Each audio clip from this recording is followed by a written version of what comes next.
So we got now is we're gonna pull the the valve cover off here. It's just a whole bunch of bolts. Kind of an awkward pattern. I'm assuming that's because it's air cooled. I need as much room as possible for that cooling as they can fit. But the good thing is most of those are already actually pretty much out. I don't think any of them are actually all the way in. So I'll just pop them out real quick.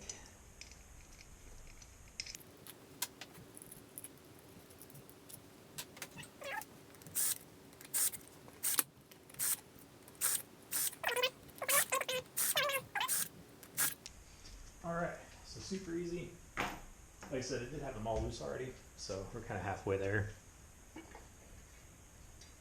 Alright, that's the valve cover. It hasn't been cleaned before. I have gone through this part of the bike already. Previously, I did put in new cylinder jugs and pistons, so we will not be needing them. But since we're here, I'm going to pop this open, double check the head, make sure it's alright, because it feels like something's sticking in here, and I don't know what it is. So we're just going to go through it, make sure everything's good, then put her back together and call it a day. Let's see. Alright, so first up we're starting with the cam chain tensioner. It's up front here, right up the center. We'll say it's kind of odd. I'm used to bikes having the cam chain off on the side of the engine, not dead center like this. My understanding is it's because they use the XS1100, which is a 3-cylinder, as the kind of baseline engine, and then basically just add an extra cylinder onto the single side, but I'm not 100% sure on that one. But anyways, camshaft, or cam chain tensioner, just pops out, 2 bolts, nothing fancy.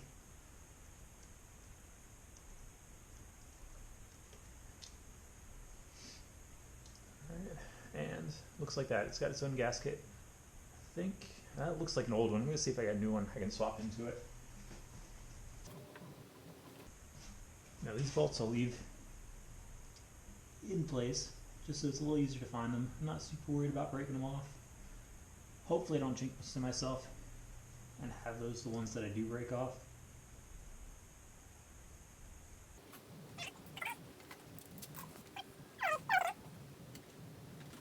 10mm wrench.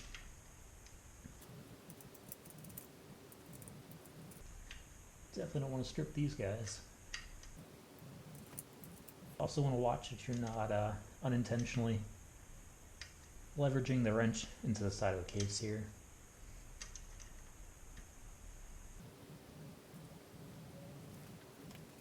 Now there are 2 for each. This one only had 1 for reasons. And that's your tensioner. So we'll give that another cleaning here. To be honest, I'm not even sure if I cleaned it the first time. It doesn't look it from the... doesn't look it at least. Alright. So we got the cam chain loose. What we're going to do now is go through, pop all the camshaft cover.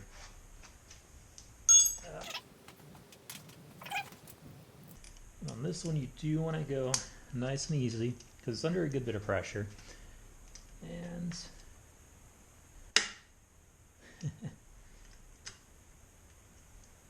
doing opposites, just loosen them up.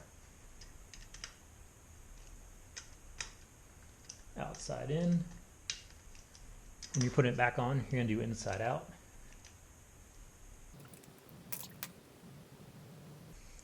You definitely don't want to drop the nut or the washer down there. It's not the end of the world. If you got a decent extendable magnet, you can get it out fairly easy. You know, like I said, it's not the end of the world, but if you can keep it from happening, obviously the better. Worst case scenario, it ends up basically all the way in the bottom, and you have to pop open a side cover or the oil pan to pull it back out.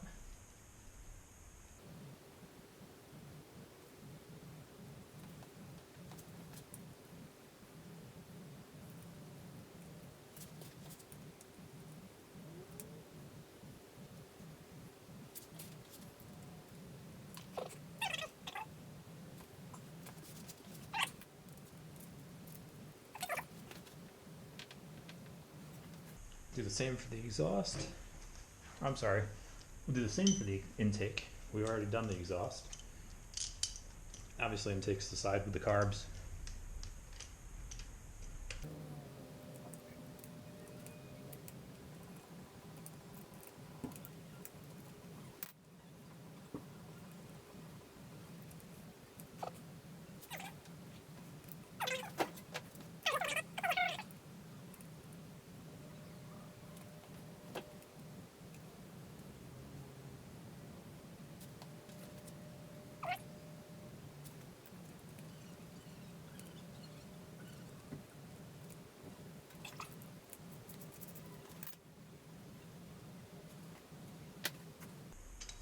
Now you notice that on these, got a little I imprinted on it, and then a 1 through 5.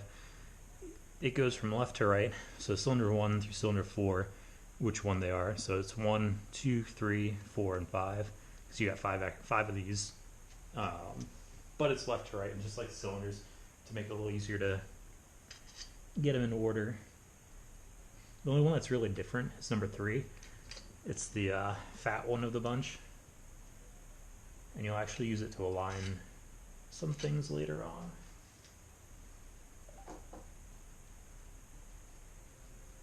And then the exhaust is marked the same way, except with an E on them instead of an I.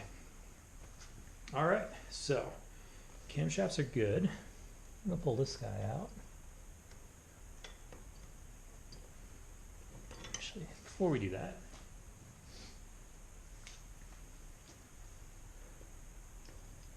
just so we don't drop it, it makes it a little bit easier to hold on to it, keep track of everything. Oops.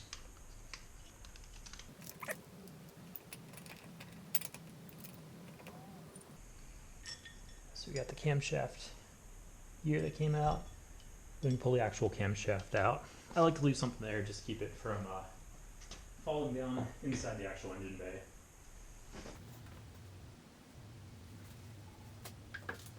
All right, that's the exhaust. Pop over to the intake. Take him off. Now in this case, because the chain's so loose already, we just pull the intake off totally on its own. The big thing is just want to make sure you're not banging it into stuff on the way down. That won't quite work. All right, we'll just hang it over the front for now. That'll work. All right. Intake and exhaust cams are good.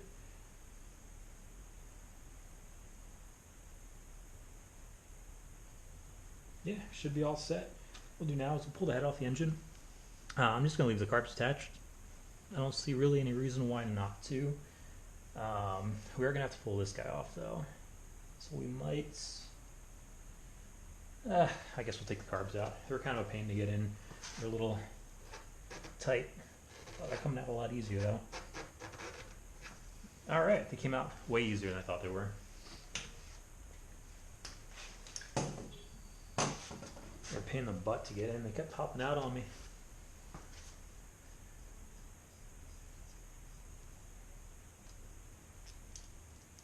So take the...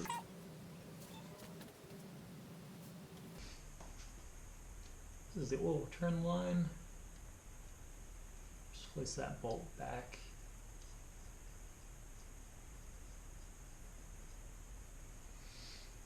Alright. And there's these little guys on the end, where I should already taken the other one out. Just gonna place them off on the side here, just so we don't lose them. Alright. Alright, so next up, we're going to remove the actual cylinder head. To do this, we've got, what was it, 12? Yeah, 12 8-cord nuts on top here. What we're going to do is remove them in from outside in. So opposites 2, 3, 4, 5, 6, 7, 8, 9, 10, 11, 12. What we're going to do is in 2 sets.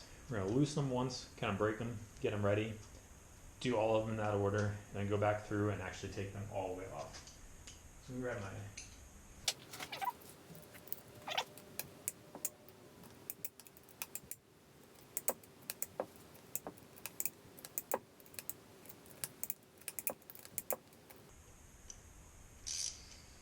hell isn't so bad.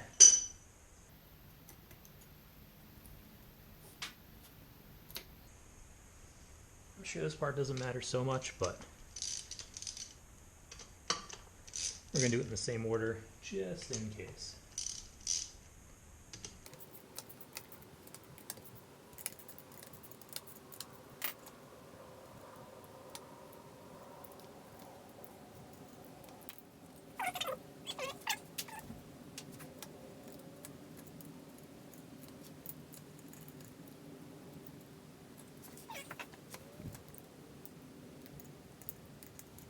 The washers down on these corner ones are kind of jammed in there, so I'm not even worrying about them. They're not going to go anywhere.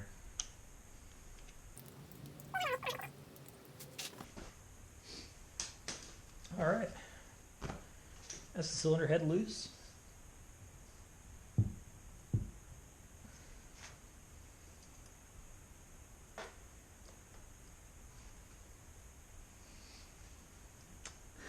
No, it's not. So it's two tricky little bolts. I always forget. Shouldn't say always forget, but this time I did. And they are bigger than a 10. I think they're 12s. So they are in the front and the rear of the engine, right down here. They're the last little bastions to hold this thing on. I'm just gonna pop them out and be good to go.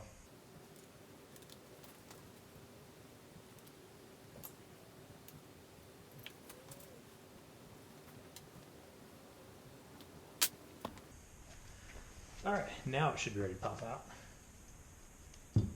Ah, so much better. Now, we're just going to let this fall because it's fine. Actually, first, we're going to prep our workspace. Alright, so, got my workspace prepped. Grab a cylinder head, bring it over here, see what we got going on.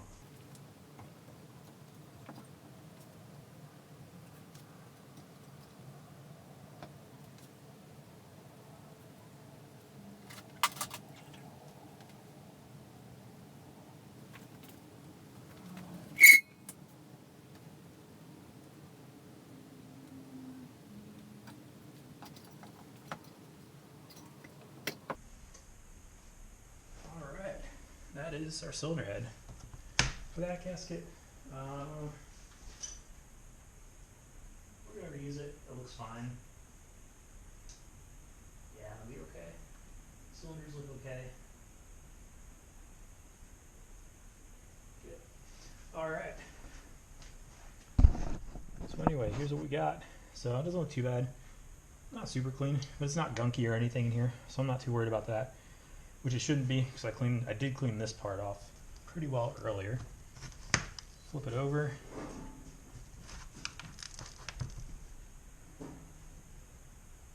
A little crusty here. This piston's stuck. Or this valve is stuck. Oh, they're both stuck. That's definitely not good. So we're going to go through, see what we can do about this. If you ever want to see what it looks like inside, this is roughly what it looks like. Got your spark plugs poking through. There's one I had the helicoil. That one there. So, not too terribly bad. It's normal for them to be a little dirty. These can be cleaned up a little bit. Clean some of these up just a little bit. Just kind of work some of the dirt out of there, some of the gunk out of there. But we're going to go through. We're going to figure out what's going on with this one and see if we can fix it.